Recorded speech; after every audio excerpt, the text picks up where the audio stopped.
কল্পনা করুন এমন একটা পানি যার সামনে তিনটি বিশাল ডাইনোসরের পাশাপাশি দাঁড়ালো ছোট মনে হয়। এটা কোনো কাল্পনিক কাহিনী নয়, এটা বাস্তব। পৃথিবীর ইতিহাসে সবচেয়ে বড় পানি হলো ব্লু ওয়েল বা নীলতিমি। এর শুধু জীবের ওজন একটি হাতির সমান হতে পারে, আর এর একটি হৃৎপিণ্ড ছোট একটি গাড়ির মতো বিশাল, যা প্রতিটি স্পন্দে শত শত লিটার রক্ত সারা শরীর প্রবাহিত করে। আর এই শব্দ সমুদ্র পেরিয়ে যায় 800 কিলোমিটার দূর পর্যন্ত পৌঁছাতে পারে। কিন্তু আসল রহস্য হলো কিভাবে এই সমুদ্রের দানব আর্জেন্টিনোসরাসের মতো ডাইনোসরের থেকেও বড় হয়ে উঠল।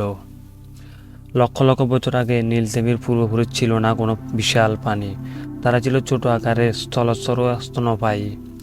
সময়ের সাথে সাথে তারা আবার সমুদ্রে ফিরে যায়, আর সেখানে সব কিছু বদলে যায়। স্থলপ্রাণীদের মতো নয়, সমুদ্রের প্রাণীরা পানির ভাসমান শক্তির কারণে মাধ্যাকর্ষণের প্রভাব কম অনুভব করে। কিন্তু বিজ্ঞানীরা এখন মনে করেন এটা তাদের বিশাল হওয়ার আসল কারণ নয়। আসল রহস্য খাদ্য গ্রহণের কৌশল।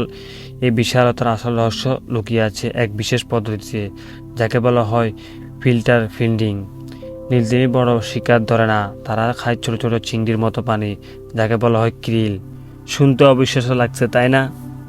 কিন্তু পদ্ধতিটি এমন, নীলতিমি তার বিশাল মুখ খুলে একসাথে বিপুল পরিমাণ জল ও কিল খেলে খেতে পারে। আর তার মুখের ভিতরে বিশেষ কাঠামো, এবং যাকে বেলেন প্লেট বলা হয়, তার সাহায্যে পানি ছেঁকে খেয়ে ফেলে, আবার খাবারটা মুখে রেখে দেয়। একদিনে একটা নীলতিমি প্রায় 4 টন কিল খেয়ে থাকে। এটা তাদের মূল রহস্য। প্রচুর পরিমাণের খাবার গ্রহণ, খুব কম শক্তি খরচ। এই শক্তি সাশ্রয়ের কৌশল লক্ষ লক্ষ বছর তাদের আরও বড় করে তুলেছে। প্রায় 30 লক্ষ বছর আগে বরফ যুগের সমুদ্র ঠান্ডা হয়ে যায় এবং পুষ্টি উপাদান ছড়িয়ে পড়ে বিশাল এলাকায়। কিলের মতো খাদ্য বেশি পাওয়া গেলে সেগুলো ছড়িয়ে ছিটিয়ে ছিল। বেঁচে থাকার জন্য তিমিদের দরকার হয়েছিল দীর্ঘ দূরত্ব ভ্রমণ, বেশি শক্তি সঞ্চয়, দক্ষভাবে খাবার গ্রহণ, আর এই সবচেয়ে কার্যকর উপায় ছিল আর বড় হওয়ার উপায়। এক জীবন্ত জুপ মেশিন নীলতিমি যেন একটি জীবন্ত জুপযন্ত্র।